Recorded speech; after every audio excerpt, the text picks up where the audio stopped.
Alors après ce mode-là, on a un mode vraiment qui est très intéressant.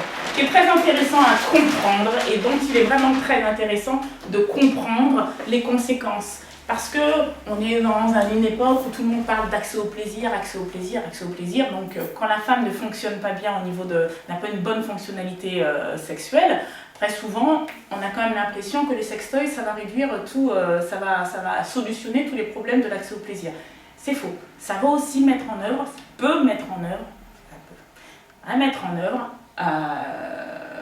comment dirais-je, quelque chose, un accès au plaisir limité. Ça, il faut vraiment le comprendre parce que c'est fondamental.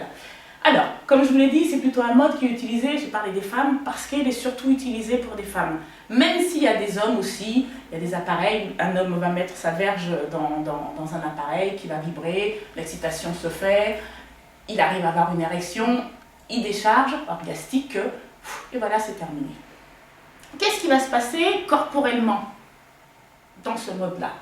Ben là, on a un rythme qui est extrêmement rapide parce qu'il est donné par une fréquence qui est élevée, fréquence électrique, et qu'il est donné par des impulsions aussi très rapides. Donc il se fait par sextoys. Il y a aussi beaucoup de femmes qui le font sous la douche. C'est-à-dire qu'elles vont se laver, elles vont prendre le jet de la douche, plutôt plus ou moins puissant, qu'elles vont orienter vers leur sexe. Elles vont envoyer, donc ça va envoyer des impulsions très rapides au niveau de leur clitoris. Elles vont arriver à la décharge. Ça va très vite. Essayez, moi j'ai tout essayé. Essayez. Donc finalement, ça se fait par quelque chose qui est extrêmement rapide. Très rapide. Finalement, les partenaires ne peuvent pas produire la même chose. Vous voyez déjà le problème que ça peut générer. L'intensité musculaire, hypertonie généralisée. C'est tellement violent, parfois, certains sextoys, c'est tellement violent que le corps, pour pouvoir équilibrer ça, il est obligé d'aller vraiment dans des réactions corporelles extrêmement, sur une hypertonie musculaire très forte. Tellement la sensation est violente. C'est quelque chose de naturel. L'espace, comment est-ce qu'il est investi cet espace? À l'intérieur, donc par la respiration, là aussi, on retrouve une respiration thoracique qui est courte et qui est plus ou moins bloquée. Le mouvement du corps, là aussi, il est réduit. On n'est pas du tout non plus sur un corps qui va bouger de manière fluide et confortable. On est sur un corps aussi, sextoys, le corps entre en hypertonie, le corps ne bouge pas, il rentre en hypertonie. Il bouge au moment où il rentre en hypertonie. Mais il y a une différence entre un corps qui va bouger en réaction, c'est-à-dire qui va s'arc-bouter comme ça, ou un corps qui va vivre quelque chose dans la fluidité et dans le confort. Là aussi, pour autant, ce mode-là, comme tous les autres modes, on peut monter une excitation génitale et c'est bien. On peut arriver à un point de non-retour et c'est bien. Il y a une décharge qui se fait dans le corps et c'est bien. Et il y a une capacité d'aller solliciter soit des récepteurs superficiels, soit des récepteurs profonds, soit en fonction de l'instrument qui est utilisé. Individuellement, l'accès au plaisir, il est réduit, il est très limité. Et l'accès aussi à la montée de l'excitation génitale. Finalement, ça veut dire quoi? Ça veut dire que quand j'utilise au moins ma main ou des caresses pour monter mon excitation génitale, je suis plus ou moins en phase avec ce qui se passe. Maintenant, j'utilise un objet qui va me stimuler. Je suis complètement passive face à la montée de mon excitation génitale. C'est pas moi qui la déclenche, c'est pas moi qui la produit. C'est quelque chose d'extérieur qui va venir me monter à un rythme que je n'ai pas choisi, une excitation génitale. Mon corps, il est complètement passif. Tout est passif. Et en plus, ça va très vite, comme tout ce qu'on a vu jusqu'à présent. Donc, l'inconfort corporel, j'ai envie de dire qu'il est maximal. La rigidité musculaire, elle est maximale. Il y a des femmes qui me disent que quand elles font ça, après, elles sont en tétanie musculaire. Tellement elles sont rentrées dans des réactions d'hypertonie musculaire fortes.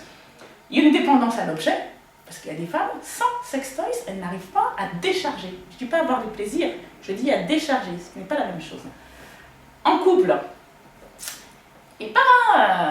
on va prendre un sextoy que tout le monde connaît, qui tourne comme ça, en plus, qui tourne sur lui-même, en faisant en plus des grands mouvements comme ça, qui a plein de petits picots comme ça pour stimuler tout l'intérieur du vagin de la femme. Et comme monsieur va vouloir aller pénétrer madame, il n'aura jamais les mêmes picots sur le sexe. S'il a les mêmes, c'est pas des picots, il faut se barrer. C'est des boutons ou des champignons, donc vaut mieux se barrer. Il ne pourra jamais reproduire les mêmes mouvements. Et il ne pourra jamais reproduire la fréquence, c'est-à-dire la rapidité du mouvement. Il ne peut pas. Ce n'est pas possible. Donc là aussi, très souvent, on arrive avec des des femmes qui disent « Moi, j'y arrive bien avec mes sextoys, lui, il est nul, il n'arrive pas à me donner du plaisir. » Ouais, avec tes sextoys. C'est impossible de reproduire le rituel avec, quand quelqu'un a l'habitude d'utiliser des sextoys. Donc, je ne suis pas contre les sextoys, je ne fais pas le procès des sextoys. Je trouve que les sextoys, ça peut être quelque chose qui peut être intéressant dans la vie d'un couple et pour une femme, mais qui a déjà investi sa génitalité par elle-même. Mais pas qui découvre la sexualité et qui met ça en place dans son agir sexuel. Là, c'est juste une catastrophe. Après, avec un pauvre partenaire qui se retrouve juste à tenir le sextoys pour donner du plaisir à sa femme. Et lui, il est inexistant au niveau de la relation sexuelle. C'est pour ça que je dis que, bon, moi personnellement, c'est pas quelque chose que je préconise pour la découverte de soi. Je peux le préconiser après, quand cette découverte est faite. Mais pour relancer un peu la sexualité dans le couple.